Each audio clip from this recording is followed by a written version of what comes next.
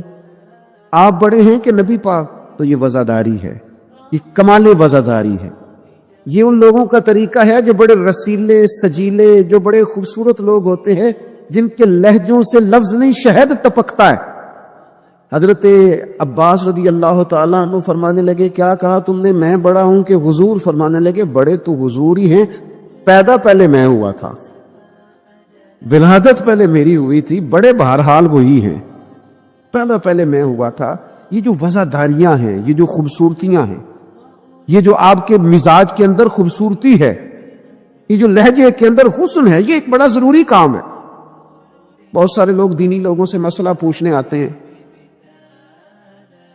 لیکن ان میں 60% لوگ وہ ہوتے ہیں جو مسئلہ پوچھنے نہیں آتے، مفتی صاحب کو مسئلہ بتانے آتے ہیں.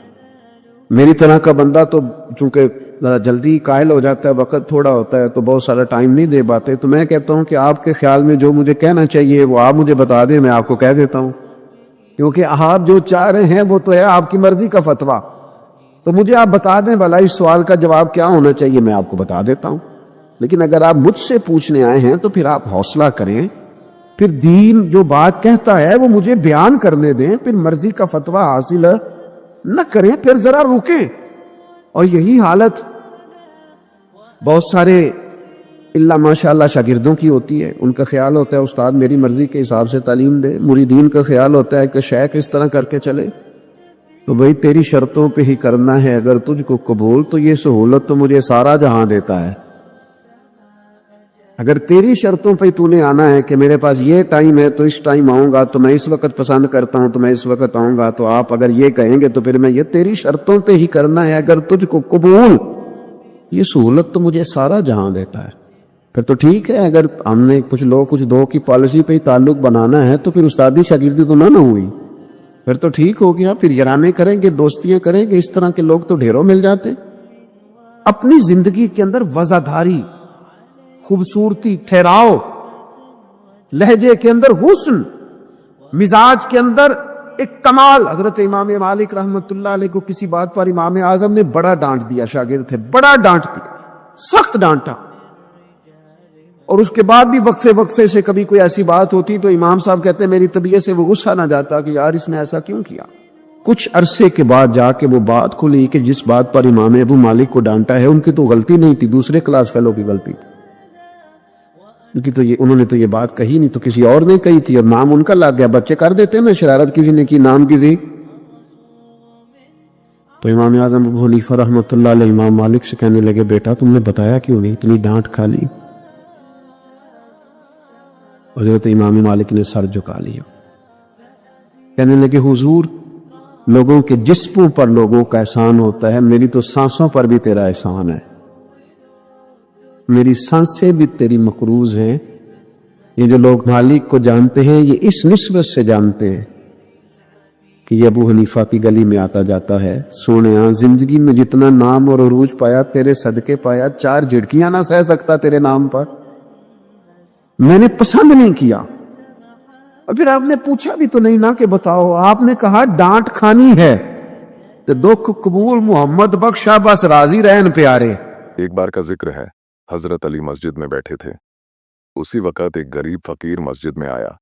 اس کے کپڑے بہت پرانے اور پھٹے ہوئے تھے، چہرہ تھکا ہوا تھا اور آنکھوں میں بھوک کی جھلک صاف دکھ رہی تھی.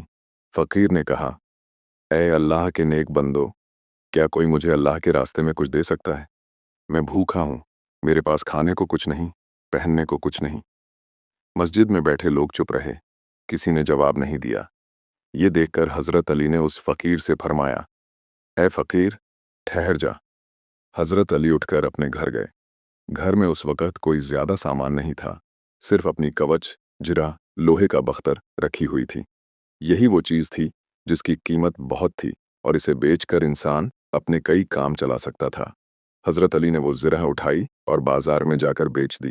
زرہ بیچنے کے بعد جو پیسے ملے اس میں سے کچھ غریب فقیر کو دے دیے اور باقی اپنے گھر کے لیے رکھے.